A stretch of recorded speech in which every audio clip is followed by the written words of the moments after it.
పెద్దపల్లి మండలంలో మళ్లీ యథేచ్ఛగా కొనసాగుతున్న మోరం మట్టి అక్రమ దందాలు, అక్రమ మైనింగ్ అరికట్టాలన్న జిల్లా కలెక్టర్ ఆదేశాలు బేఖాతర్.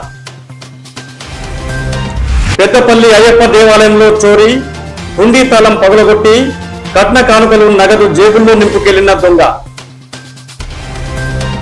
పెద్దపల్లి మున్సిపల్ గాంధీనగర్ లో రోడ్డును ఆనుకొని రోడ్డుకు సమానంగా విద్యుత్ ట్రాన్స్ఫార్మర్ అదుపు తప్పితే ప్రాణాలు గాలిలో కలిసిపోతాయని వాహనదారులు గాంధీనగర్ వాసుల ఆందోళన. ఇంటర్నేషనల్ ఒలింపియాడ్ లో ఇంటర్నేషనల్ ర్యాంకులతో కాంస్య పథకాలు సాధించిన పెద్దపల్లి గాయత్రి విద్యానికేతన్ విద్యార్థులు ఇంటర్నేషనల్ ర్యాంకులు సాధించిన విద్యార్థులను అభినందించిన పెద్దపల్లి జిల్లా అదనపు కలెక్టర్ శ్యామ్ ప్రసాద్ లాల్. పెద్దపల్లి జిల్లా కేంద్రంలోని టాస్ సెంటర్లో ఈజీఎస్ ఫీల్డ్ అసిస్టెంట్లకు శిక్షణ కార్యక్రమం.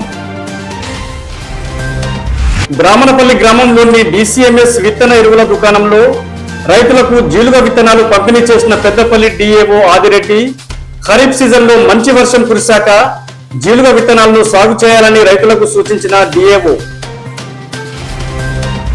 అప్పనపేట నుండి బ్రాహ్మణపల్లికి వెళ్లే మార్గంలో రహదారిని ఆనుకొని ఉన్న వ్యవసాయ బావితో అలాగే రహదారి మూల మలుపులతో పొంచి ఉన్న ప్రమాదాలు జరగకుండా చర్యలు తీసుకోవాలని ఆర్ఎండ్బి అధికారులను కోరిన వాహనదారులు.